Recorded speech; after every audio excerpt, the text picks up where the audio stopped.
La parole de Dieu est un trésor inestimable. Ne laisse pas ta Bible fermée. Oh non, non. Lis-la, médite-la, nourris-toi. Lis-la, médite-la, nourris-toi. Bonjour. La justice n'est pas de ce monde, et encore moins la justice sociale, m'a-t-on récemment objecté après que j'ai relu les Béatitudes, et en particulier cette promesse de Jésus en Matthieu chapitre 5 verset 6. Heureux ceux qui ont faim et soif de la justice, ils seront rassasiés. Il est vrai que l'injustice dans le monde nous fait souffrir. Et pour reprendre une expression tirée des premières pages de la Bible, elle crie comme le sang d'Abel. Écoute le sang de ton frère qui crie vers moi du sol, dit Dieu en Genèse 4. Oui, ce cri nous déchire le cœur, lui qui monte avec celui de toutes les victimes de la guerre et de l'injustice des hommes. Cela dit, suis-je moi-même une personne juste pour autant? Eh bien non. Attention à ne pas m'illusionner en me prétendant comme tel. D'ailleurs, Jésus l'a rappelé, Dieu seul est juste, et tout reste à faire. Me revient, à ce propos, une image tirée des travaux de couture que faisait ma maman quand j'étais gamin, elle qui tricotait, cousait et raccommodait sans cesse pour ses enfants. La couture, on espère toujours que ça va tomber juste, mais ça n'arrive jamais. C'est pourquoi, disait-elle, il faut faire avec et s'efforcer d'ajuster les morceaux. Elle voulait dire tirer un peu sur le tissu, faire des frances si nécessaire, recouper, rapiécer, jusqu'à ce que ça tombe correctement. Eh bien, dans nos vies, il me semble que c'est un peu pareil. Il faut s'ajuster et non pas chercher à être des justes. S'ajuster, ça ne se fait néanmoins pas tout seul. Et il faut être au moins deux pour cela.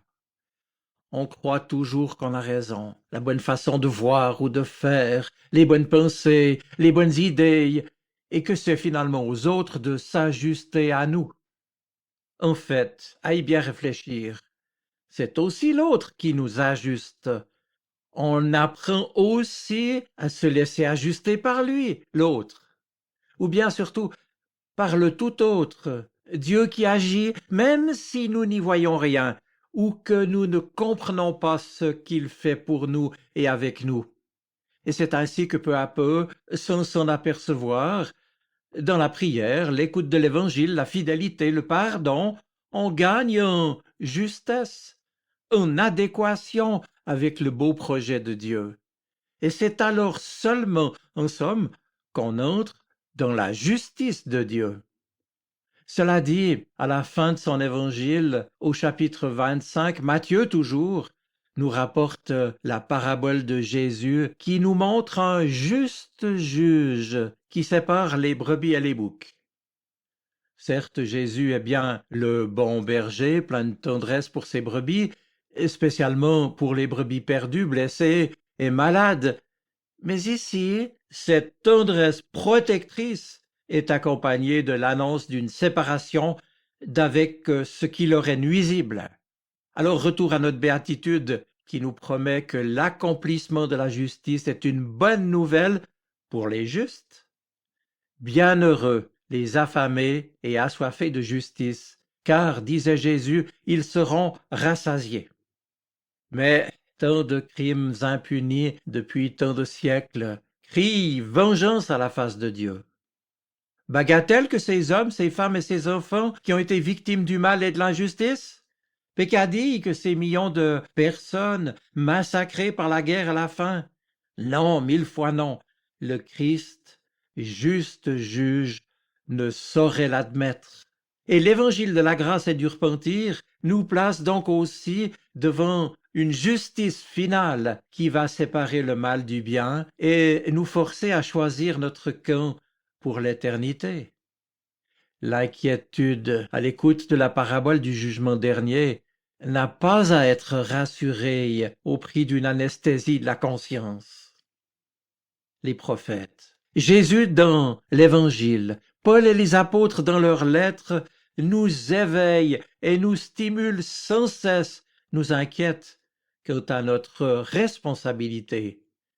Que l'Église en général ait pu hier avoir la main lourde dans sa manière de relayer le message, peut-être. Mais son silence aujourd'hui serait non moins inquiétant s'il devait, au nom de la miséricorde, profiter à l'impunité des méchants et laisser à jamais les pauvres et les petits en proie à l'humiliation, à la spoliation et à l'extermination. Non, mes amis, toute la parole de Dieu protesterait contre une telle injustice et une telle infidélité, et toute l'Écriture nous montre que la justice de Dieu ne diffère pas de sa miséricorde. Et c'est pourquoi aussi l'Évangile en Matthieu 25, je vous invite à relire ce chapitre, l'Évangile nous indique expressément que la mesure selon laquelle nous sommes jugés est constituée par ces actes de miséricorde envers ceux qui sont affamés, assoiffés, étrangers, nus, malades ou prisonniers, ceux que le Christ appelle les plus petits d'entre ses frères. Alors, pour revenir à l'Évangile, il dira à ceux qui seront à sa droite, « Venez, vous qui êtes bénis par mon Père, et recevez le royaume qui a été préparé pour vous depuis la création du monde. Car j'ai eu faim, et vous m'avez donné à manger. J'ai eu soif, et vous m'avez donné à boire. J'étais étranger, et vous m'avez recueilli chez vous. J'étais nu, et vous m'avez habillé. J'étais malade, et vous avez pris soin de moi. J'étais en prison, et vous êtes venus me voir. » Ceux qui ont fait la volonté de Dieu lui répondront alors, « Mais quand t'avons-nous vu affamé, et t'avons-nous donné à manger, ou assoiffé, et t'avons-nous donné à boire? Quand t'avons-nous vu étranger, et t'avons-nous accueilli chez nous, ou nu, et t'avons-nous habillé? Quand t'avons-nous vu malade ou en prison, et sommes-nous allés te voir? » Et il leur répondra, « Je vous le déclare, c'est la vérité. Toutes les fois que vous l'avez fait à l'un de ces plus petits de mes frères, c'est à moi que vous l'avez fait. » Oui, mes amis, heureux ceux qui ont faim et soif de la justice, ils seront rassasiés. Et puis, ajoutez aussi Jésus, heureux les miséricordieux, car ils obtiendront miséricorde. Je vous souhaite une bonne semaine. Soyez bénis. Amen. La parole de Dieu est un trésor inestimable. Ne laisse pas ta Bible fermée. Oh non, non. Lis-la, médite-la, nourris-toi.